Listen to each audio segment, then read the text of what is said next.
Ever heard the expression, you have to go out, but you don't have to come back? Oh, yeah. It's the unofficial motto of the Coast Guard, Right. and it kind of captures the spirit of today's deep dive. Yeah. Yeah. I think we're going to be looking at some incredible stories of maritime rescue. Okay. Moments where human courage and ingenuity were really pushed to their limits. What's so fascinating about these stories is that they aren't just about like individual bravery. Yeah. They highlight how like systems and technology and culture all play a role in Whoa. shaping these life or death situations. We've got accounts of legendary shipwrecks like the Titanic. Of course. We've got daring rescues like the one involving the oil tanker Pendleton during a crazy nor'easter. Wow. And we're going to look at the invention of a revolutionary piece of life-saving equipment, Which is? the inflatable rescue boat. Oh, cool. Each of these stories is like a tipping point.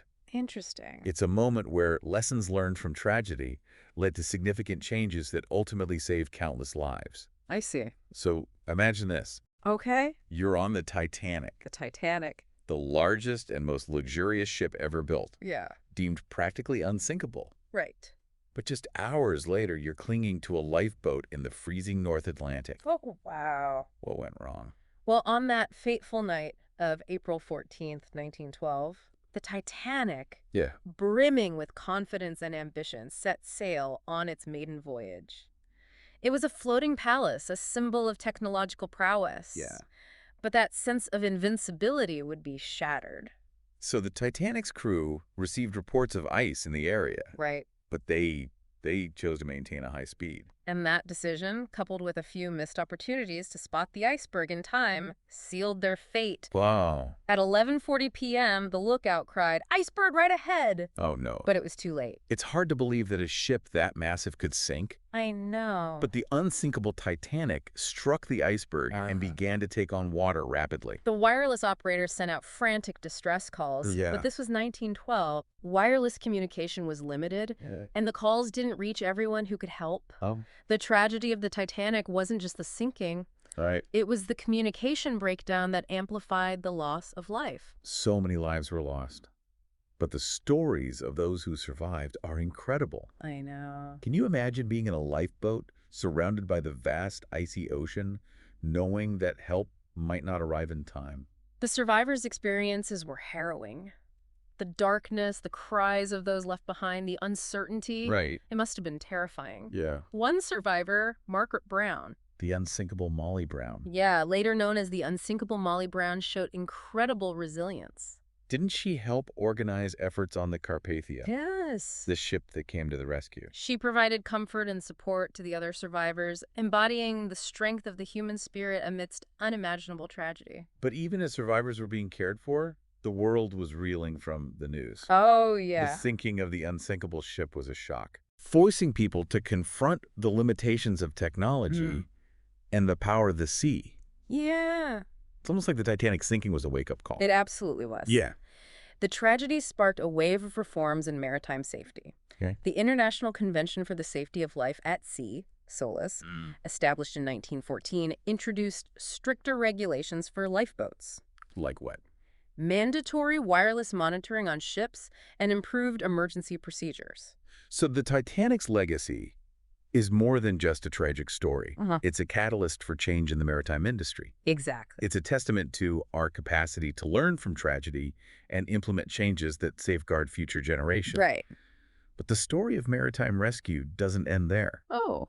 We're moving from the icy Atlantic to a ferocious nor'easter off the coast of New England, where another incredible tale of survival unfolds. Okay. It's the story of the Pendleton rescue, Pendleton. a testament to the Coast Guard's motto, you have to go out, but you don't have to come back. The Pendleton rescue embodies that motto perfectly. Imagine a raging nor'easter, Wow. waves towering over 60 feet high, Oh my gosh. winds howling at over 70 miles per hour. Crazy. In these treacherous conditions, the oil tanker Pendleton was ripped in half, leaving 41 men stranded on the stern section. That's terrifying. What happened next? The Coast Guard received the distress call, but the storm was so severe that even the most experienced sailors wouldn't dare venture out. Right. It seemed like an impossible rescue mission. But someone had to try. You're right. Yeah. A small 36-foot wooden lifeboat, Okay. the CG-36500, Yeah. set out from the Chatham Coast Guard Station in Massachusetts, Wow. manned by a four-man crew led by bosun's mate First Class Bernie Weber. Bernie Weber. Yeah, Okay. it was a David and Goliath situation. Really? A tiny lifeboat facing a monstrous storm. Their courage is just astounding. Absolutely. Yeah. They face unimaginable challenges. Like what? Their compass was destroyed, waves crash over the boat. Oh, And no. the threat of capsizing was constant. I thought they pushed on. Yes, Right. they had to. Yeah. Their mission was to save lives. Well, They yeah. battled the storm and finally reached the wreckage of the Pendleton, Wow. where 32 survivors were desperately clinging to life. I can't even imagine what it must have been like for those survivors to see that tiny lifeboat appear through the storm. It must have seemed like a miracle. Yeah. Weber skillfully maneuvered the CG 36500 alongside the tanker, Okay. and one by one the survivors were pulled aboard. Wait, that tiny lifeboat was designed to carry like 12 people, right? Yeah. How did they manage with 32 survivors on board? It was incredibly risky. Yeah. The lifeboat was dangerously overloaded, riding low in the water, but they had no choice. Right. They began the perilous journey back to shore, Oh, gosh. facing the treacherous Chatham Sandbar, The Chatham Sandbar. a shallow and shifting obstacle course that had claimed many ships Wow. in calmer weather. They didn't even have a compass. No, they didn't. Wow. Weber had to rely on his knowledge of the area, his experience, and a bit of luck to navigate through the storm in the sandbar. It's like something out of a movie. It really is. Wow. And against all odds, they made it. So they made it through the sandbar. Yes. Wow. The CG 36500, carrying 32 rescued souls, reached the safety of Chatham Harbor. Wow, what a story. But their journey wasn't over yet, was it? No. No. The Pendleton rescue is a testament to the power of human ingenuity and courage. Yeah. But so is the invention of the inflatable rescue boat. IRB. The IRB. Yeah. The IRB story starts in the 1960s Okay. on the sunny beaches of Australia. In Australia. Yeah. Back then, surf life-saving relied on heavy wooden surf boats and line and reel systems, Oh, right. which were slow and cumbersome, Yeah. putting the lifesavers themselves at risk. It's amazing how something as simple as an inflatable boat I know. could revolutionize surf life-saving. But who came up with this game-changing idea? His name was Ken Brown, Ken Brown. a surf lifesaver with a keen eye for innovation. Oh. He was inspired by the inflatable Zodiac boats. The Zodiac boat. Yeah, used by the French military, and saw their potential for surf rescue. So he saw something being used in a completely different context. Yeah, And adapted it for surf life-saving. exactly. Oh. He teamed up with another lifesaver, Harry Brown, Harry Brown. and together they modified the Zodiac design to handle the harsh conditions of the Australian surf. And that's how the rubber ducky was born. The rubber ducky. It's incredible how something so simple could have such a massive impact. It really is. Yeah. The IRB's lightweight design, speed, and maneuverability transformed surf life-saving, Right. enabling rescuers to reach swimmers faster and with less risk to themselves. It's a classic example of a tipping point, right? Absolutely. Yeah. It marked a turning point where a simple yet brilliant innovation dramatically improved rescue efforts Right. and saved countless lives. But let's not forget the human element. Yeah. These rescuers, whether on the Titanic, the Pendleton, Yeah. or using the IRB, all demonstrated incredible courage and dedication.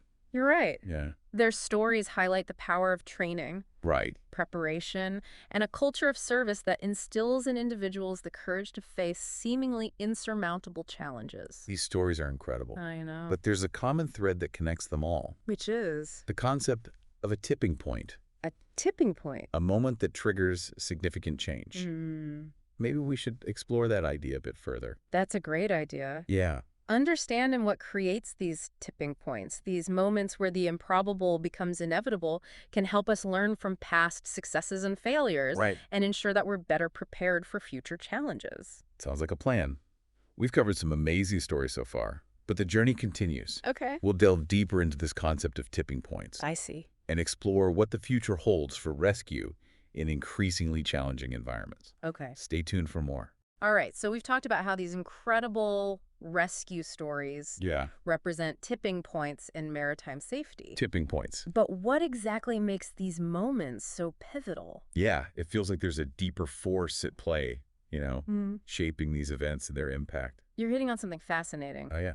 Malcolm Gladwell, in his book, The Tipping Point, The tipping point. explores this phenomenon. Okay. He argues that these moments of dramatic change aren't random. Okay. They result from specific factors converging in a powerful way. Okay.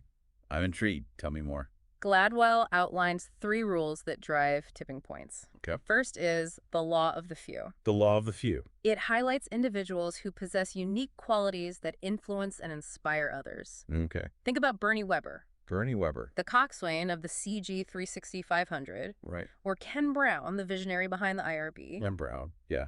They weren't just skilled. Right. They had a drive that pushed boundaries. So it's not just about being in the right place at the right time. Yeah. It's about having a specific kind of personality Uh-huh. that drives change. Precisely. Gladwell calls these individuals mavens, Avens. connectors, Okay. and salesmen. Wow. They have the knowledge, Oh, yeah. the connections, and persuasive power to spread ideas and ignite movements. So in the context of rescue, Yeah, these are the people who inspire others to act, right.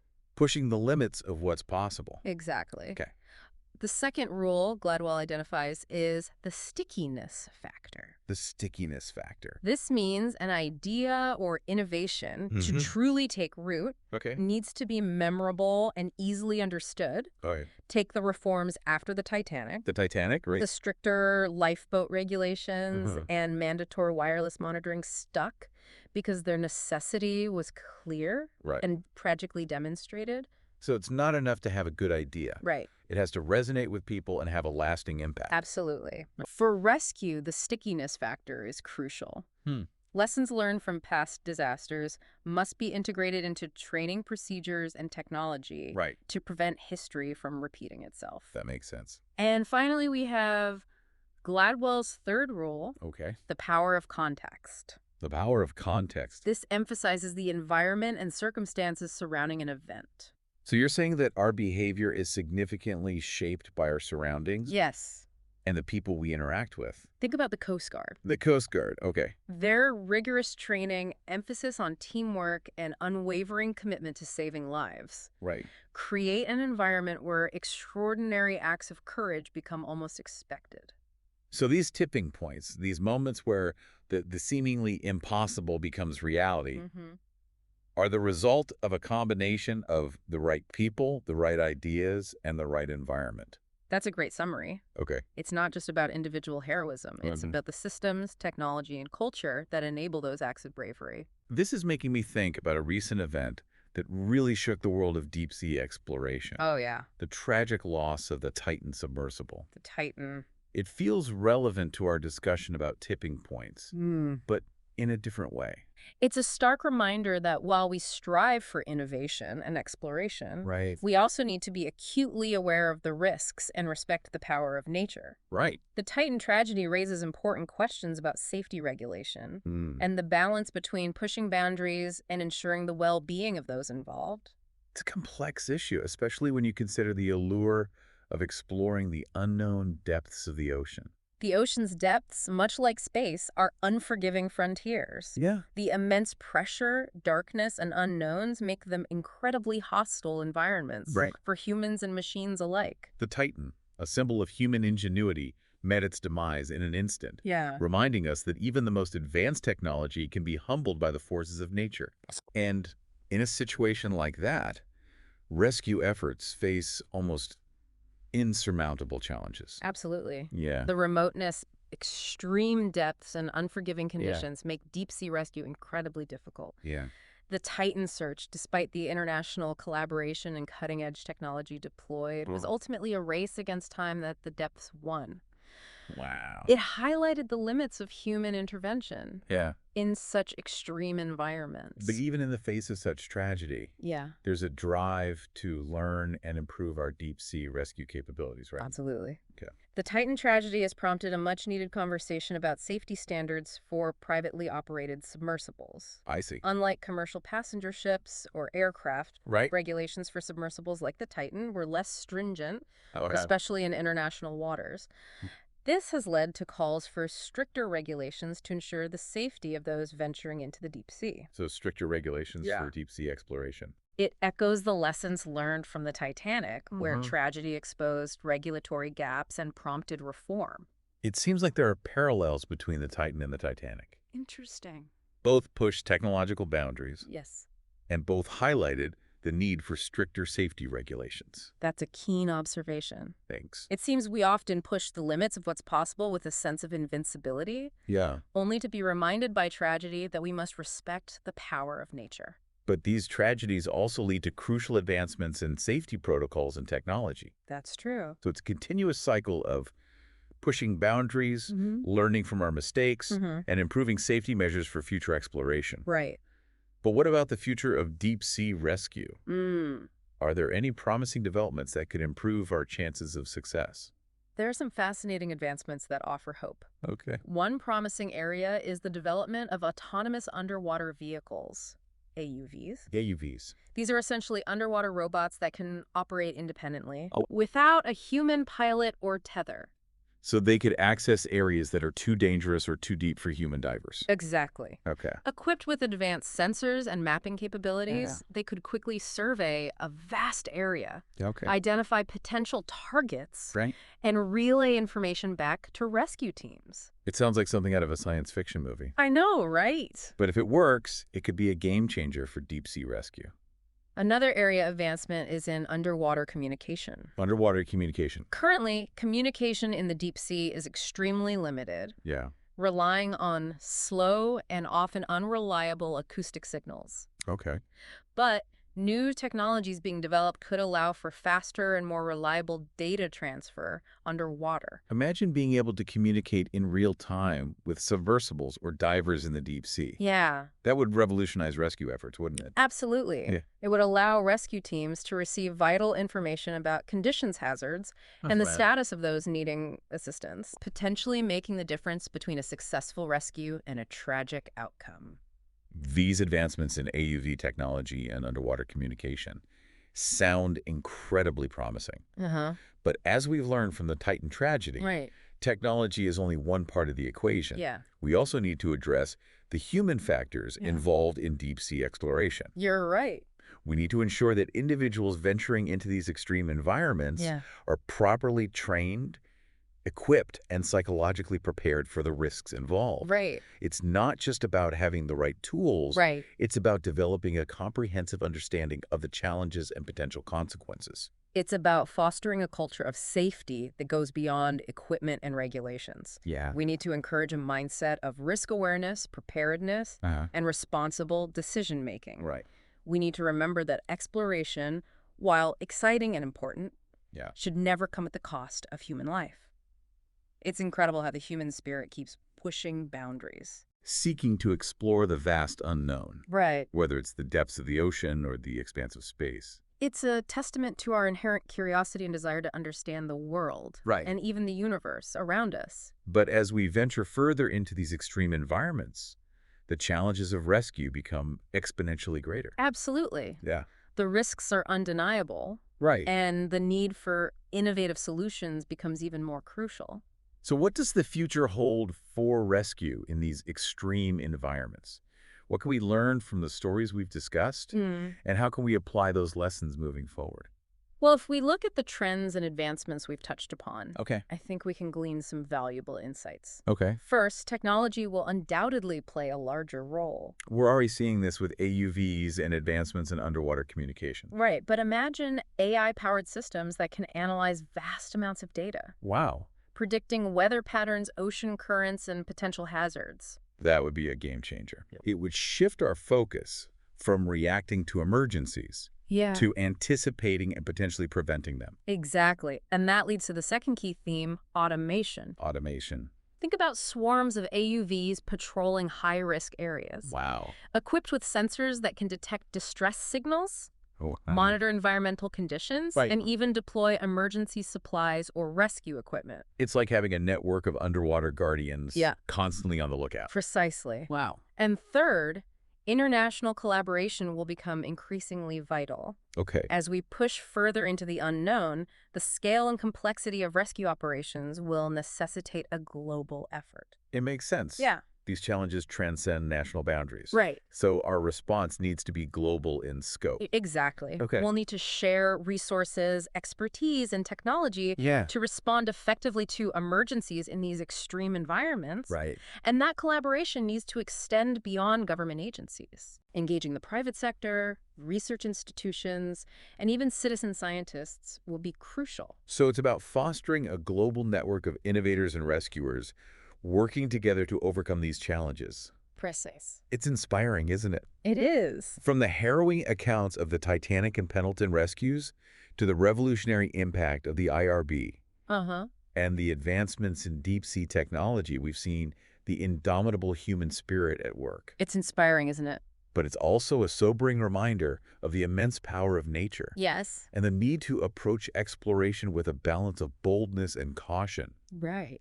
We must learn from tragedies like the Titan and continue to refine our safety protocols and technologies. Right. Ultimately, it's about prioritizing human life above all else. Yes. No matter how advanced our technology becomes, the principles of preparation, Mm-hmm. training a culture of safety and a deep respect for nature will always be paramount. I completely agree. It's been an incredible journey exploring these stories. It has. We've seen how human ingenuity has triumphed over adversity, Right. but we've also been reminded of the importance of learning from our mistakes. Yeah. And constantly striving to improve our understanding of these extreme environments. As we conclude, I encourage our listeners to keep exploring, keep learning, Yeah. and keep pushing the boundaries of what's possible. Okay. But do so with a sense of responsibility, a commitment to safety, and a deep respect for the power of nature. Until next time, stay curious, stay safe, Yeah. and keep exploring the world around you.